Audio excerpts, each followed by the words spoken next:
Hello everyone, welcome back. जैसा कि हमने प्रॉमिस किया था, हम art of parts of speech पे अपनी आर्ट वीडियो लेकर आएंगे। उसी कड़ी में आज की हमारी वीडियो जो दूसरे नंबर की वीडियो है उसमें हम कवर कर रहे हैं आज का टॉपिक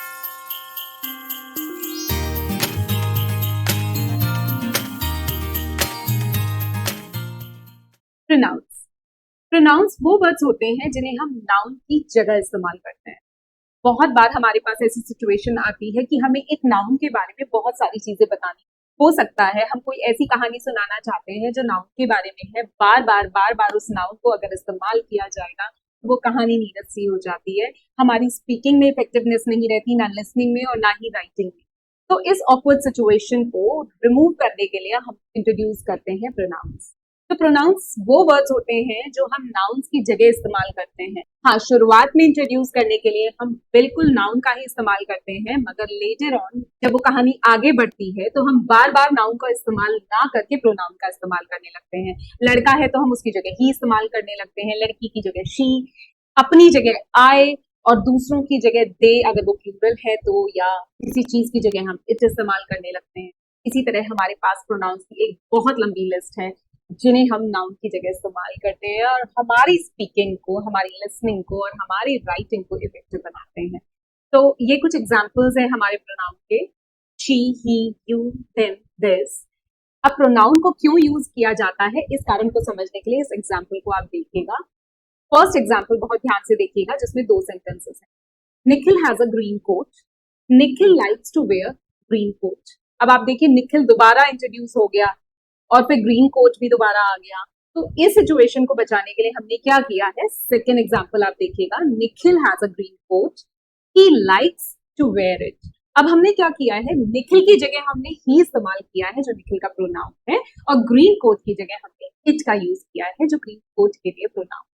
तो इस तरह से अब हम आगे चाहे 10 सेंटेंस जोड़ते चले जाएं, हमें हर बार निखिल के लिए निखिल यूज नहीं करना और ग्रीन कोट के लिए ग्रीन कोट यूज नहीं करना। अब देखते हैं टाइप्स ऑफ प्रोनाउन, कितनी तरह के हमारे प्रोनाउंस होते हैं। ये हमारे हैं मोटे तौर पर 9 pronouns: personal, demonstrative, interrogative, relative, indefinite, distributive, reflexive, emphatic, reciprocal. इस वीडियो में केवल प्रोनाउन क्या है ये जानना इंपॉर्टेंट नहीं है, हम प्रोनाउन को और अच्छी तरह से जान रहे हैं। इसके लिए हमें इसके सारे टाइप्स को जानना बहुत जरूरी है, कैसे इनका इस्तेमाल किया जाता है, किस जगह इस्तेमाल किया जाता है, ये सारी डिटेल्स हम इस वीडियो में जानेंगे। तो बने रहे, बिना स्किप किए, बिना फॉरवर्ड किए डिटेल्ड वीडियो देखिए ताकि आपके प्रोनाउंस बहुत स्ट्रांग हो सके। तो हमारा फर्स्ट जो टाइप है प्रोनाउंस का वो है पर्सनल प्रोनाउंस। पर्सनल प्रोनाउंस एक स्पेसिफिक पर्सन को और या किसी चीज को रेफर करते हैं और इनकी जो फॉर्म है वो अकॉर्डिंगली चेंज हो जाती है। ध्यान आपको ये रखना है कि जिस भी तरह का पर्सन हम इस्तेमाल करेंगे, चाहे नंबर में, चाहे जेंडर में, चाहे केस में, उसी तरह से हमारा प्रोनाउन भी चेंज हो जाता है। इसे हम बहुत अच्छी तरह से समझेंगे, ध्यान से आप बस वीडियो में बने रहें। अब यहाँ पे जो हमारे पर्सन्स होते हैं वो हमारे 3 पर्सन्स होते हैं। हम काफी बारी आपने सुना होगा first person, second person, third person. तो ये होते क्या है, तो जितने भी स्पीकर होते हैं वो पर्सनल प्रोनाउन में फर्स्ट पर्सन कहे जाते हैं। आई और वी उन्हीं के एग्जाम्पल हैं। हम बात करते हैं सामने वाले से और सामने वाले को हम हमेशा यू कहते हैं, तो सेकंड पर्सन हमारा यू हुआ। और हम जिसके भी बारे में बात कर रहे हैं वो हमारा थर्ड पर्सन होता है। वो ही भी हो सकता है, वो शी भी हो सकता है, वो कोई चीज हो सकती है तो हम इट से प्रेफर करेंगे। और अगर वो प्लूरल में है तो हम उन्हें दे बोलने लगते हैं। तो ध्यान रखिएगा, आई वी हमारे फर्स्ट पर्सन होते हैं, यू हमारा सेकंड पर्सन होता है और थर्ड पर्सन में हम ही, शी, इट और दे को इंक्लूड करते हैं। अब हमारे पर्सनल प्रोनाउन कितने टाइप के होते हैं? पर्सनल प्रोनाउन हम 4 तरीके से इस्तेमाल करते हैं, हर बार उसको लिखने का तरीका अलग हो जाता है। पहला टाइप है सब्जेक्टिव पर्सनल प्रोनाउन। जब हमारा पर्सनल प्रोनाउन एक सब्जेक्ट की तरह इस्तेमाल होगा। सब्जेक्ट की तरह कब इस्तेमाल होगा, यानी कि सेंटेंस में फर्स्ट प्लेस देते हैं और उसके बाद हमारा प्रेडिकेट आता है, यानी कि हेल्पिंग वर्ब या फिर वर्ब आती है। तो अगर हमारा पर्सनल प्रोनाउन सब्जेक्ट की तरह इस्तेमाल किया गया है तो वो सब्जेक्टिव पर्सनल प्रोनाउन है।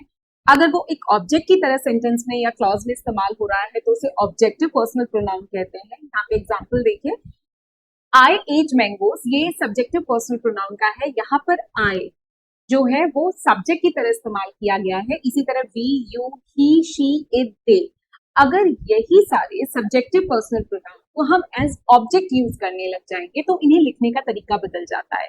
आई मी हो जाता है, यहाँ पे एग्जाम्पल देखिएगा, शी इज हेल्पिंग मी।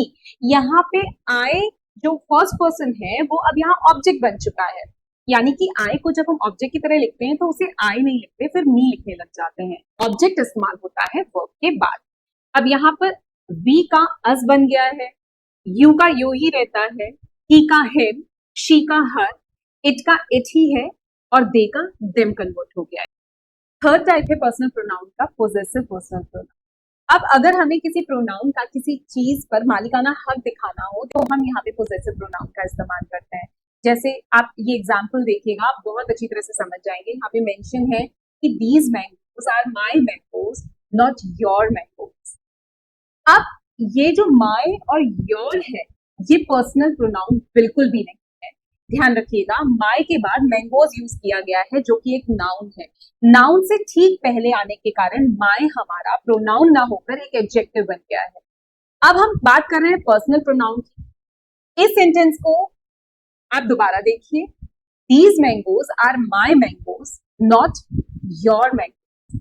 अगर हमें यहाँ पे पर्सनल प्रोनाउन इस्तेमाल करना होगा तो हम इस सेंटेंस को कैसे बोलेंगे? These mangoes are mine not yours. यहाँ पे पोजेसिव पर्सनल प्रोनाउन का इस्तेमाल किया गया है। ध्यान रखिएगा, पोजेसिव पर्सनल प्रोनाउंस माय नहीं माइन होता है, योर नहीं योर्स होता है, हिज का हिज ही रहता है, हर का हर्स हो जाता है, इट का इट्स हो जाता है, देयर का देयर्स हो जाता है, आवर का आवर्स हो जाता है। तो ये चीज आपको बहुत अच्छी तरह से ध्यान रखना है। पोजेशन दो तरीके से इस्तेमाल किया जाता है। जो पहले वाला एग्जाम्पल है वो एक एडजेक्टिव का एग्जाम्पल है और जो सेकेंड एग्जाम्पल है वहां पे हमने पर्सनल पोजेसिव प्रोनाउन का इस्तेमाल किया है। उसके बाद आगे के एग्जाम्पल देखिए आप, the school was ours, the yellow shirt is his, this pen is hers, the bird is too big for its cage, the mangoes on the tree are theirs. Reflexive personal pronouns वो pronouns होते हैं जो अपने आप को ही refer back करते हैं। जैसे आई को रिफर करने के लिए माई सेल्फ, आवर को रिफर बैक करने के लिए ourself, you yourself, he himself, she herself, it itself, they their self. तो जब हम इस तरह की चीजें बताते हैं कि मैंने ये काम अपने आप किया है तो मैं बोलूंगी I did this work my self. आगे बढ़ता है, ये एक चार्ट है, आप इसका स्क्रीनशॉट खींच के जरूर रख लीजिएगा।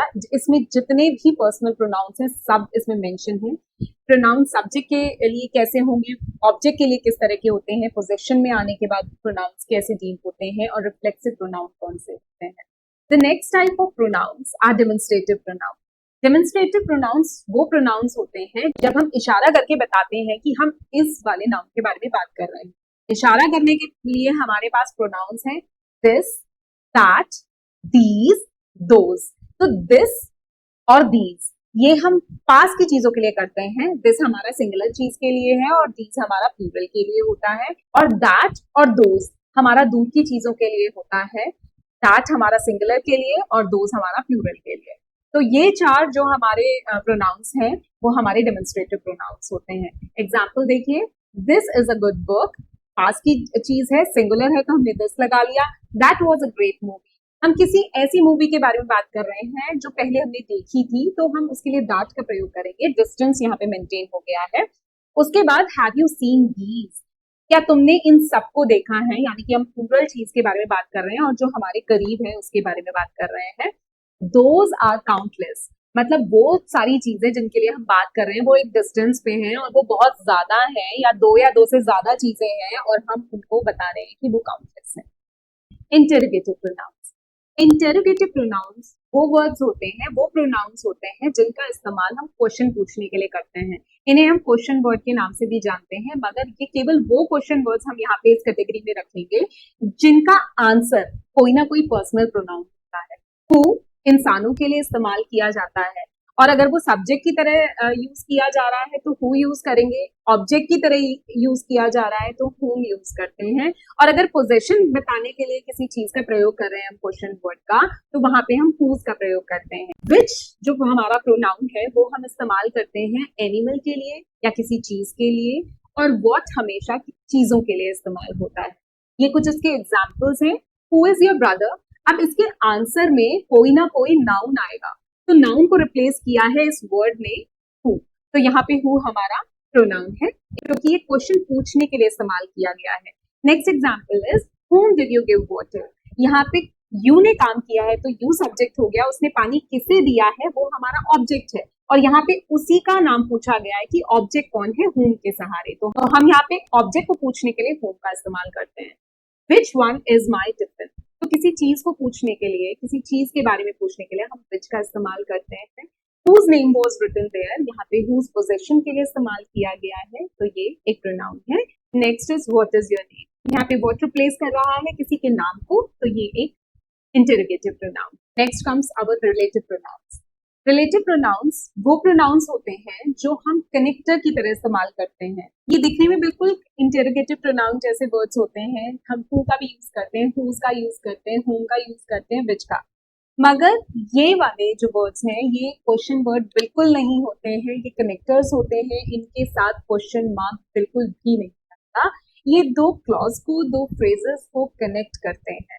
तो यहाँ पर आपको ध्यान रखना है यूज उनका वैसे ही रहेगा जैसे हु, हुज, होम, हम वो अकॉर्डिंगली पर्सन के लिए इस्तेमाल करते हैं, विच हम एनिमल के लिए भी इस्तेमाल कर सकते हैं, किसी चीज के लिए भी इस्तेमाल कर सकते हैं, दैट हम इस्तेमाल करते हैं किसी स्पेसिफिक पर्सन, एनिमल या फिर थिंग के लिए। अब यहाँ पे कुछ एग्जाम्पल है, यहाँ पे देखिए I know the boy who is playing cricket, यहाँ पे देखो आप एग्जाम्पल्स में सारे के सारे हमने रिलेटिव प्रोनाउन यूज किए हैं, यहाँ पे ये कनेक्टर की तरह इस्तेमाल हो रहे हैं, और जिसके लिए भी ये कनेक्टर यूज किए जा रहे हैं ये ठीक उसके बाद ही प्लेस किए गए हैं। I know the boy who is playing cricket, मैं जानती हूँ उस लड़के को जो क्रिकेट खेल रहा है, तो यहाँ पे हिंदी में जो है उसके लिए हमने यहाँ पे हु लगाया है। Gita has just seen the man whom she met a day before, गीता ने अभी अभी उस आदमी को देखा है जिससे वो एक दिन पहले मिली थी। He is the only boy that collected the copy, यही वो अकेला लड़का है। जब इस तरह के ओनली वगैरह आ जाते हैं तो हम वहां होना लगाकर दैट का इस्तेमाल करते हैं, यही वो अकेला लड़का है जिसने कॉपी कलेक्ट की, तो ये हमारे रिलेटिव प्रोनाउन होते हैं। आपको ये जो डिफरेंस है कोई इंटेरोगेटिव प्रोनाउन का और रिलेटिव प्रोनाउन का ध्यान रखना पड़ेगा कि इंटेरोगेटिव प्रोनाउन क्वेश्चन पूछने के लिए इस्तेमाल किए जाते हैं और रिलेटिव प्रोनाउन कनेक्टर की तरह इस्तेमाल किए जाते हैं, और इसमें क्वेश्चन मार्क बिल्कुल नहीं लगता। Then comes compound relative pronoun, ये भी हमारे रिलेटिव प्रोनाउंस ही होते हैं, मगर यहाँ पे हम दो वर्ड्स को मिला के एक रिलेटिव प्रोनाउन बनाते हैं, सिंगल वर्ड बनाते हैं जिसका मतलब अलग हो जाता है, और क्योंकि ये दो वर्ड को मिलके बनाए तो हम इसे कंपाउंड रिलेटिव प्रोनाउन कहने लगते हैं। एग्जाम्पल्स है whoever, whosoever, whichever, whatever, ये इनके एग्जाम्पल है। whoever comes is welcomed, take whichever you like, I will marry whomsoever you choose, whatever he says for my good। next come indefinite pronouns। indefinite pronoun हमारे वो pronoun होते हैं जिन्हें हम इस्तेमाल करते हैं उस समय जब हमें एग्जैक्टली यही नहीं पता होता कि हम किस एक पर्टिकुलर आदमी या चीज या फिर जानवर के बारे में बात कर रहे हैं। कुछ एग्जाम्पल देखिए, आप बड़े आराम से समझ जाएंगे कि इंडेफिनिट क्यों है, जैसे all, another, any, anybody, anyone, anything, each, everybody, everyone, everything। then comes few, many, nobody, none, one, several, some, somebody, someone। तो इससे आपको बिल्कुल नहीं पता लगा कि आप किसके बारे में बात कर रहे हैं, आप फीमेल के बारे में बात कर रहे हैं, मेल के बारे में बात कर रहे हैं, तो यहाँ पे ये जो डाउटफुल है तो इसीलिए ये इंडेफिनिट प्रोनाउंस हैं। एग्जाम्पल्स देखिए, यहाँ पे सबके एग्जाम्पल दे रखे हैं, आई वुड रिकमेंड आप इनका स्क्रीनशॉट ले लीजिए और देखिए कि किस तरह से ये इस्तेमाल हुए हैं सेंटेंसेस में। पर हाँ, ये डेफिनेट है कि ये इंडेफिनिट प्रोनाउंस हैं क्योंकि हमें ये डेफिनेटली पता ही नहीं कि ये पर्टिकुलरली किस पर्सन के लिए और किस चीज के लिए इस्तेमाल होते हैं, हम इन जनरल बात कर रहे हैं। डिस्ट्रीब्यूटिव प्रोनाउंस, डिस्ट्रीब्यूटिव प्रोनाउन हमारे वो प्रोनाउन होते हैं जहां पर हम दो या दो से ज्यादा नाउन्स के बारे में बात कर रहे होते हैं, ये उनको रिप्लेस करते हैं, और ये ग्रुप तो है मगर हम ग्रुप की तरह उसको यूज नहीं कर रहे, हम इंडिविजुअली उनको एक अटेंशन देते हैं, तो हम हर मेंबर पे इंडिविजुअली यहाँ पे फोकस कर रहे हैं, एज अ ग्रुप उनकी बात नहीं कर रहे।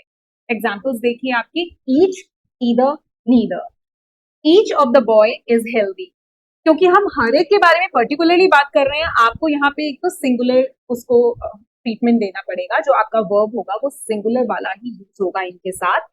Each of the boys is healthier, तो हमने यहाँ पे जो बॉयज का कलेक्शन है वो 2 या 2 से ज्यादा है, इसीलिए यहाँ पे प्लूरल का इस्तेमाल किया है, यहाँ पर बॉयज बोला गया है।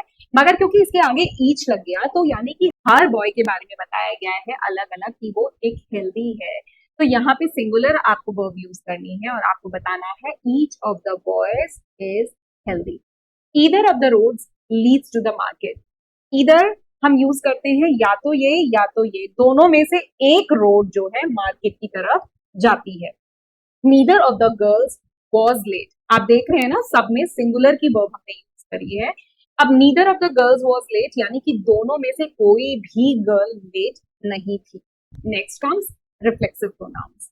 रिफ्लेक्सिव प्रोनाउंस हमारे वो प्रोनाउंस होते हैं जो क्लॉज के या सेंटेंस के सब्जेक्ट को रेफर बैक करते हैं। जैसे आई, ये सब्जेक्ट हुआ, आई को रेफर बैक कर रहा है माई सेल्फ। यू को रेफर बैक कर रहा है yourself. We ourselves, she herself, he himself, it itself, them themselves। जो हमारे प्लूरल प्रोनाउन है उनको रेफर बैक करने के लिए हम themselves का यूज करते हैं, f को हटा के VES लगा देते हैं, उनको प्लूरल बना देते हैं। इनके कुछ एग्जाम्पल्स हैं। आई हर्ट माई सेल्फ, जब हमें ये बोलना होता है कि मैंने अपने आप के लिए कुछ किया है तो हम यहाँ पर रिफ्लेक्सिव प्रोनाउन का इस्तेमाल करने लगते हैं।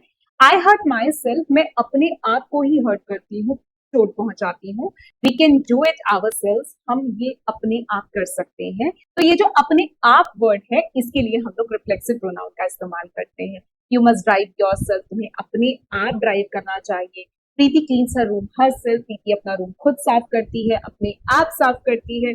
Gurmeet should cover his books himself, Gurmeet को अपनी किताब अपने आप कवर करनी चाहिए। The city can not clean itself, city अपने आप को साफ नहीं कर सकती है। दे हर्ट देमसेल्व्स, वो अपने आप को ही चोट पहुंचाते हैं। तो ये जो अपने आप हिंदी का है जब ये सेंटेंस में आता है तो यहाँ पर हम लोग रिफ्लेक्सिव प्रोनाउन का इस्तेमाल कर सकते हैं। नेक्स्ट कम एम्फेटिक प्रोनाउन, जिन्हें हम इंटेंसिव प्रोनाउन भी कहते हैं। दिखने में ये बिल्कुल रिफ्लेक्सिव प्रोनाउन जैसे लगते हैं, बिल्कुल वही वर्ड्स हम लोग यहाँ पे यूज करेंगे, मगर डिफरेंस ये होगा कि हम एम्फेटिकली यूज करेंगे, यानी कि हम जोर देकर कहते हैं। यहाँ पे हम अपनी बात को मनवाने की कोशिश करते हैं, इसीलिए हम रिफ्लेक्सिव प्रोनाउन को जिसके लिए भी रिफर बैक कर रहे थे उससे थोड़ी दूरी पे प्लेस करते हैं, मगर एम्फेटिक प्रोनाउन को हम ठीक उनके बाद यूज करते हैं। एग्जाम्पल्स वही हैं, myself, ourself, yourself, herself, himself, itself, themselves. मगर डिफरेंस क्या है, ये ठीक उन प्रोनाउन के बाद लगे हुए हैं जिनके लिए ये यूज किए गए हैं। जैसे I myself saw him do it, we ourselves are the ones who make the greatest impact, हम अपने आप ही greatest impact डाल सकते हैं। तो ये जो चीज है जहां हम जोर देके कह रहे हैं कि ऐसा हम अपने आप कर सकते हैं, तो यहाँ पे ये एम्फेटिक प्रोनाउन हो सकता है। एम्फेटिक प्रोनाउन हमारी स्पीकिंग को इफेक्टिव बनाने में बहुत मदद करते हैं। नेक्स्ट हम रेसिप्रोकल प्रोनाउंस। रेसिप्रोकल प्रोनाउंस जो है ये इंडिकेट करते हैं म्यूचुअल एक्शन। जैसा आपने मेरे लिए किया मैं भी बिल्कुल वैसा ही करूंगी, आप अच्छा करोगे मैं अच्छा करूंगी, आप मेरे लिए गलत सोचोगे तो मैं आपके लिए अच्छा क्यों सोचूं। तो ये जो म्यूचुअल एक्शंस हम बताते हैं ये हम बताते हैं रेसिप्रोकल प्रोनाउन के सहारे। इसमें एग्जांपल आते हैं ईच अदर। ईच अदर तब लगेगा जब केवल दो ही हम नाउन के बारे में बात कर रहे हैं। फिर वन अनदर लगने लगता है जब हम दो से ज्यादा लोगों के बारे में बात करते हैं, तब वहां ईच अदर नहीं लगाते। ईच अदर ध्यान रखिएगा हमें दो ही नाउन्स के लिए यूज करना है, और वन अनदर लगने लगता है जब हम दो से ज्यादा के बारे में बात करते हैं। एग्जाम्पल से आपको और क्लियर हो जाएगा। Gita and Reena help each other, वो एक दूसरे की मदद करते हैं। यहाँ पे केवल दो ही नाउन के बारे में हम बात कर रहे हैं। नेक्स्ट एग्जाम्पल में the boys started beating one another, यानी कि वो दो लड़कों के बारे में बात नहीं हो रही है, वो दो से ज्यादा लड़कों के बारे में बात हो रही है जिन्होंने एक दूसरे को मारना शुरू कर दिया है। अब कुछ इंपॉर्टेंट पॉइंट्स हैं जो आपको प्रोनाउन के बारे में याद रखने हैं।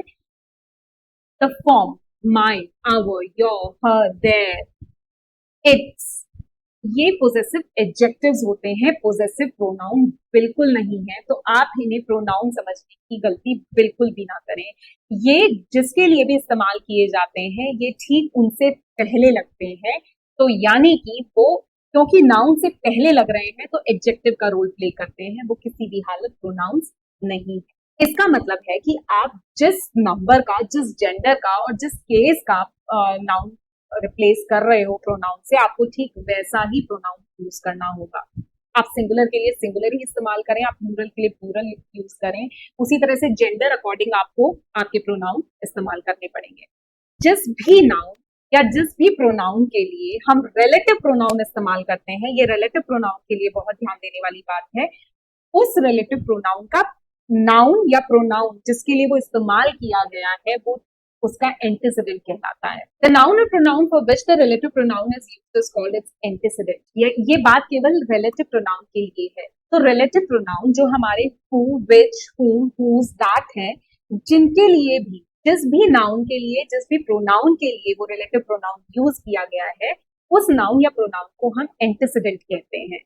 और कोई ये प्रॉब्लम ना हो जाए कि मान लो कि एक सेंटेंस में एक से ज्यादा नाउन या प्रोनाउन इस्तेमाल किए गए हैं, हमें ये डाउट ना हो कि किसके लिए ये रिलेटिव प्रोनाउन किया गया है, तो हम क्या करते हैं, उन्हें सबसे ज्यादा क्लोज रखने की कोशिश करते हैं।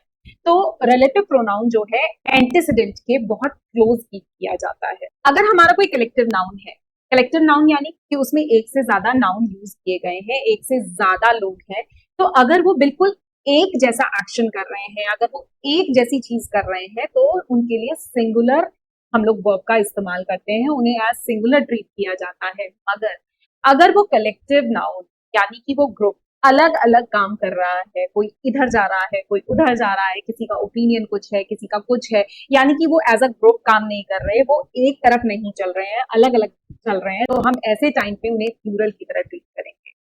तो अब एक ये लिस्ट है आपके आगे जिसका आप स्क्रीनशॉट जरूर ले लीजिएगा। ये आपके सारे के सारे प्रोनाउंस हैं। आप ध्यान दीजिए कि हर प्रोनाउन को कैसे इस्तेमाल किया है। अगर आपको किसी भी प्रोनाउन को समझने में प्रॉब्लम हो रही है या आपको इसके बारे में और जानना है तो आप कमेंट बॉक्स में लिख सकते हैं, मैं उसका आंसर जरूर करूंगी। Now this is the end of our topic.